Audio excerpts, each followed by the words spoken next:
dog, I've waited my whole life for this team to be good. And I know that some of you will watch this and be like, they won one playoff game and this guy's fucking crying. In 2004, when the Pistons won a championship, I was 5 years old. I was about to turn 6 years old. I remember them losing in 2005 more than I remember them winning in 2004.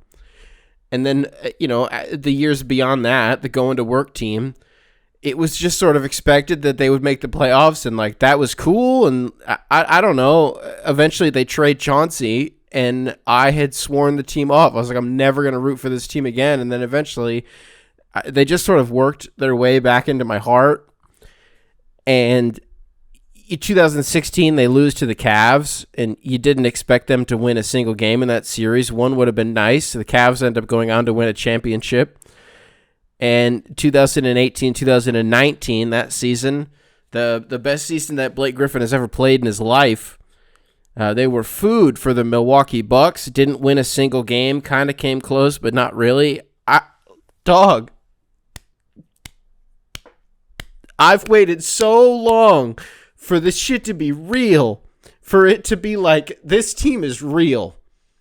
Like, I believe that they can win a playoff series. I'm going to tell you right now, I don't care if they lose in 5 games. If they smoke the next 3 games, yeah, I'll be pretty pissed.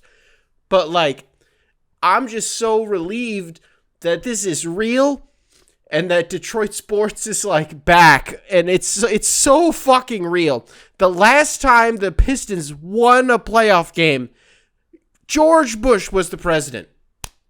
I was 9 years old. I am turning 27 in a few months. I have a kid. That kid is about to turn 1 year old. 1 year old. This week is his birthday.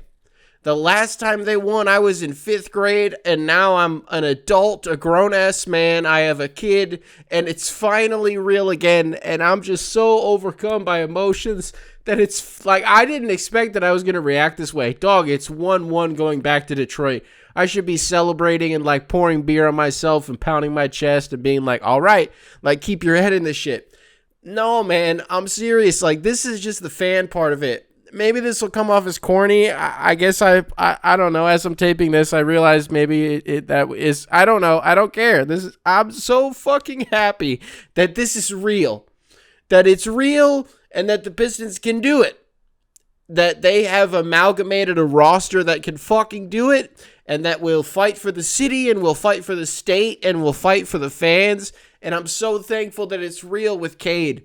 I'm so happy. I can't believe that this is fucking real. I've sat through, you at home Pistons fans have sat through some of the darkest years of your lives as sports fans. It transcends the Pistons, right? Because it's not just about them. It's about the Tigers making the playoffs this last year on an improbable run, winning a playoff series against the Astros. You think about the Lions. Yeah, they went out sad this year, right? But that's 2 division titles in a row. They made it to the NFC Championship game a year ago. How many of us out there were crying after they beat the Rams last year? Dog, that's what this feels like to me. I don't care that it's a 4-game series and you got to get to 4. I don't fucking care. We lost playoff games for 17 goddamn years. Anytime we got there. Loss. Making the playoffs was cool, but can we win a goddamn game? And they finally did it on the back of Cade Parker Cunningham. I can't believe it's real. I don't give a shit how the rest of the series goes. Yes, of course I do. That's ridiculous. But, like, I'll always have this memory. However the rest of the next 10 years of my life goes as a Pistons fan, I don't care. This means the world to me right now. Because, truth be told, brother, it got so dark, I never knew if it was going to happen again. I'm serious. I didn't know if they were ever going to win a fucking playoff game ever again. And for them to do it without Isaiah Stewart, with the way that the fourth quarter went in game 1, you're just like, you're on the edge of your seat the whole game, where you're like, I don't care what the lead is. I don't care what the deficit is for the Knicks, right? they can avalanche at any moment, and you just gotta stay ready for that. You just gotta keep an eye on it. You can't celebrate. Don't count your chickens before they hatch, because these Knicks are coming. But folks, the Pistons fucking did it. They held on. They won a game in the playoffs. They won a game in the playoffs.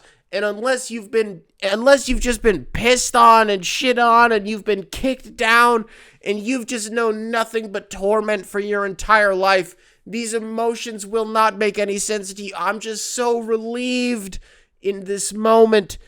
The Pistons did it. They won a playoff game. A game. They won literally one game. That's it. But the emotions, I can't help it. Madison Square Garden, the mecca of basketball, quiet as a fucking mouse. 1-1 on their fucking head. Back to Detroit. I can't believe this. Can you imagine a better case scenario? The Knicks go into the fourth quarter with what? 67 points? Fucking pussies. Ball don't lie. Jalen Brunson, imagine a guy that is more likable in the NBA than in the span of 2 games. You just decide, I'm not interested in this anymore. I don't think I want to root for this guy anymore. Cade Cunningham getting the best whistle that he has seemingly ever gotten in his entire life. You've never seen Cade get that whistle. You've never seen him get as many calls as he got in that game. You can say the same about Jalen Brunson. You would be lying if you said that he's never gotten that whistle before, because that's just what he does. I love Jalen Brunson, but in this series, I just can't stomach it. It's just pissing me off is what it is. Truth is, I don't care about Dennis Schroeder. Holy shit.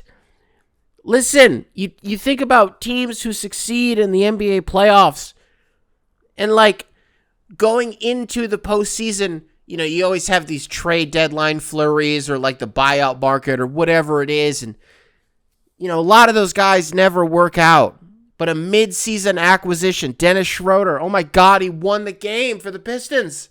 He won the game for the Pistons. It happened. I watched it with my eyes. Did you see that too? He won the game for the Pistons.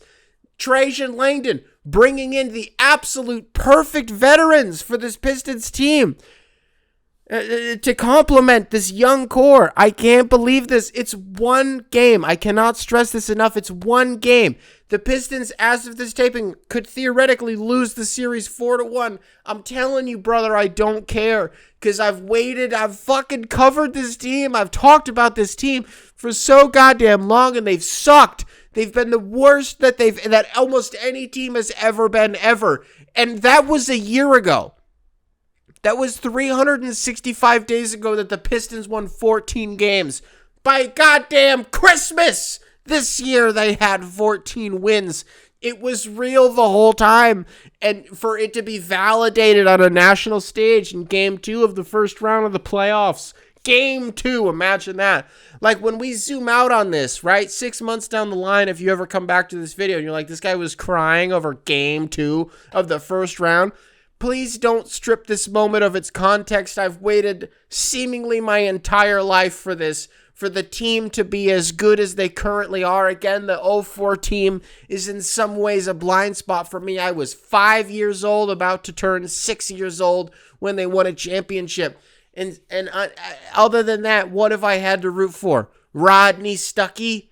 Stanley Johnson? I don't know, man. They did it. The monkey is off of their back. They still got a lot of series left to play. But this is I feel so relieved in this moment and validated that they did the goddamn thing that we knew that they were going to do, that we knew that they could do. They did it. The Detroit Pistons tie the series 1-1 with the New York Knicks, heading back to LCA for Game 3.